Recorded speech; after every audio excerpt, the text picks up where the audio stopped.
Стеналар буяуга әзер, буяулар көтәбез. Биредә эшләр бер көнгә дә тукталмый. Әле узган елның язында гына монда 8нче сыркауханәнең 2 катлы балалар бүлеге булган. Хәзер аның урынына яңасын 6000 квадрат метр мәйданлысын салып чыгалар. Җылылык кертелгән, җилләтү турбалары урнаштырылган, идәннәргә плита җәелгән. Монда көненә 50гә якын төзүче эшли. Инженерчиклар менә светильниклар куялар, диффузорлар, датчиклар өләләр. Калачак безнең хәзер мебель оборудование, медицинское оборудование. Бөтен современный требованиялар буенча кирәкле специалистлар эшләячәк.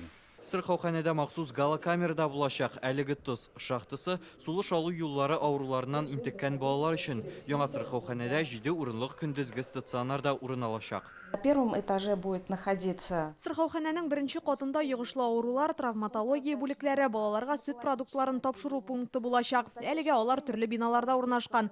Яңа филиал ачылгач, барысы да бер урында тупланачак.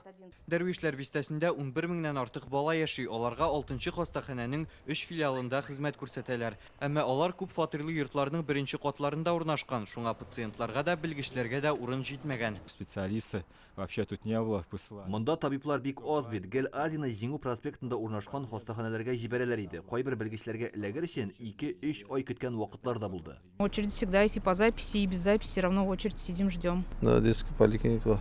Әлбәттә кирәк инде, конечно кирәк. Ансыз булмый.